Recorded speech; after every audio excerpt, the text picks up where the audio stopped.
क्या कभी ऐसा हुआ है कि आप किसी बहुत बड़ी उलझी हुई एक्सेल शीट को देखकर सोच रहे हो कि यार क्या इसे मैनेज करने का कोई आसान तरीका नहीं है? तो आज हम इसी उलझन को सुलझाने वाले हैं। चलिए एक सफर पे चलते हैं जहां हम इस कंफ्यूजन को एक बिल्कुल साफ सुथरे और पावरफुल डेटाबेस में बदलेंगे। चलिए एक स्कूल के प्रिंसिपल की कल्पना करते हैं। वो एक ही बहुत बड़ी स्प्रेडशीट के सामने बैठे हैं और उसमें क्या नहीं है, स्टूडेंट्स के नाम, उनके पेरेंट्स के एड्रेस, कौन सा कोर्स है, कौन पढ़ा रहा है, बस का रूट क्या है, सब कुछ एक ही खिचड़ी में मिला हुआ है। देखने में शायद लगे कि चलो सब एक जगह है, लेकिन असल में ये सिरदर्द की पक्की गारंटी है। तो इसमें दिक्कत क्या है? सबसे पहली बात, डेटा बार बार रिपीट होता है।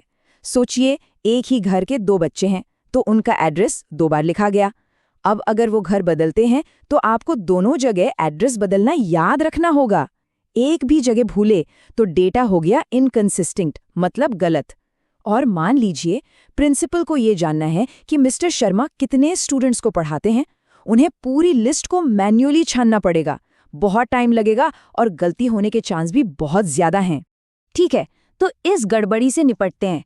इसे सुलझाने का पहला और सबसे जरूरी कदम है इस एक बड़ी सी लिस्ट को छोटी छोटी समझदार लिस्ट्स में तोड़ना। डेटाबेस की दुनिया में इन अलग अलग लिस्ट्स को हम एंटिटीज कहते हैं। एंटिटी मतलब कोई भी ऐसी चीज जिसके बारे में हम जानकारी इकट्ठा करना चाहते हैं। जैसे कि एक स्टूडेंट एक एंटिटी है, एक टीचर भी एक एंटिटी है, और हाँ, एक कोर्स भी अपने आप में एक एंटिटी है। तो हमारी जो विशाल स्प्रेडशीट थी वो अब कई साफ सुथरी लिस्ट्स में बंट चुकी है। एक लिस्ट सिर्फ स्टूडेंट्स के लिए, एक सिर्फ टीचर्स के लिए, एक कोर्सेज के लिए, और इसी तरह बाकी भी। अब ये पहले से कहीं ज्यादा ऑर्गेनाइज लग रहा है ना? और हाँ, जब हम किसी एक पूरी लिस्ट की बात करते हैं, मतलब सभी स्टूडेंट्स का पूरा कलेक्शन, तो उसे टेक्निकली एंटिटी सेट कहते हैं। तो समझ गए, एक अकेला छात्र एक एंटिटी है और सारे छात्रों की पूरी लिस्ट स्टूडेंट एंटिटी सेट है। ये बस हमारी साफ सुथरी लिस्ट का एक फैंसी नाम है। बहुत बढ़िया। अब हमारे पास अलग अलग लिस्ट तो हैं, पर यहाँ एक नई चुनौती सामने आती है। हम हर एक एंट्री को यूनिकली कैसे पहचानेंगे और इन अलग अलग लिस्ट को एक दूसरे से कनेक्ट कैसे करेंगे? चलिए एक रियल लाइफ प्रॉब्लम देखते हैं। मान लीजिए स्कूल में 2 स्टूडेंट्स हैं जिनका नाम है संजय प्रसाद। अब अगर हमें एक के मार्क्स अपडेट करने हैं तो हमें कैसे पता चलेगा कि हम सही वाले संजय की बात कर रहे हैं? यहीं पर यूनिक आईडी का जादू काम आता है।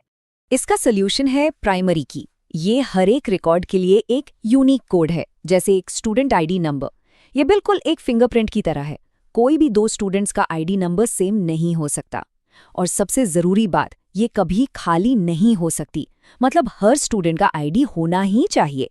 डेटाबेस की भाषा में इसे एंटिटी इंटेग्रिटी कहते हैं, जिसका सीधा मतलब है हर रिकॉर्ड की अपनी एक पक्की पहचान होनी चाहिए। अब यहाँ एक मजेदार बात है, कैंडिडेट की और प्राइमरी की।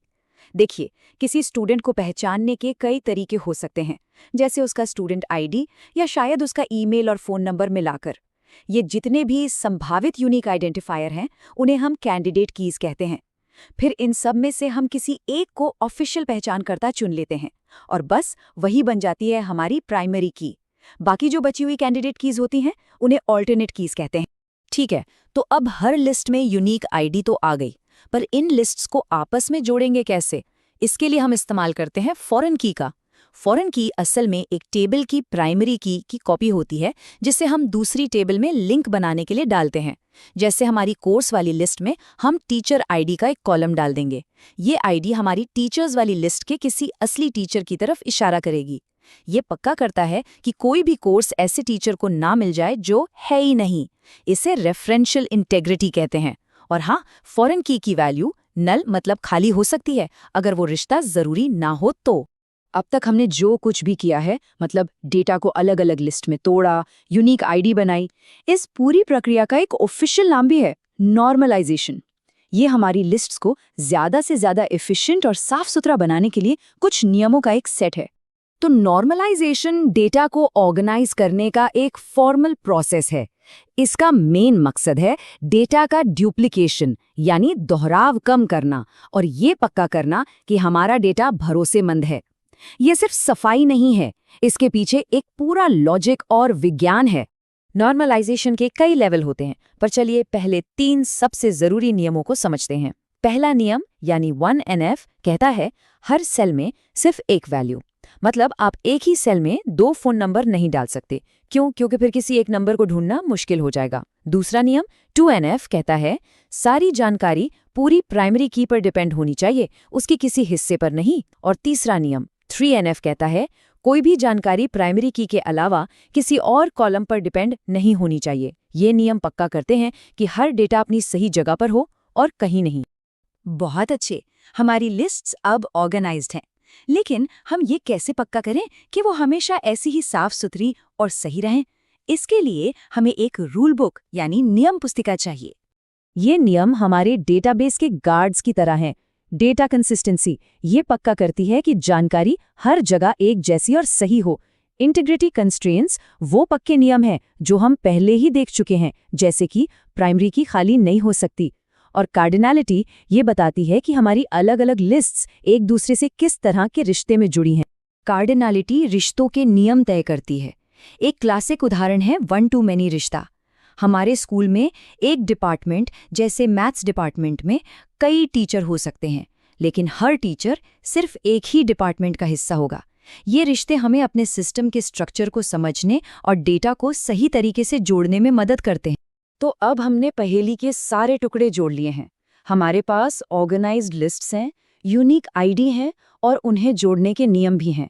अब देखते हैं कि हम इस पूरे स्मार्ट सिस्टम को मैनेज कैसे करते हैं और इससे सवाल कैसे पूछते हैं। इस पूरे सिस्टम का हिसाब किताब रखने के लिए हमारे पास होती है डेटा डिक्शनरी। इसे आप डेटाबेस का मास्टर मैप या इंडेक्स समझ सकते हैं। ये हमें बताती है कि कौन कौन सी टेबल्स हैं, हर टेबल में कौन से कॉलम हैं, उन कॉलम्स में किस तरह का डेटा आएगा और उन पर कौन से नियम लागू होते हैं। ये असल में डेटा के बारे में डेटा है, जिसे हम मेटा डेटा भी कहते हैं। हमारा डेटा अब बिल्कुल परफेक्ट तरीके से ऑर्गेनाइज्ड है।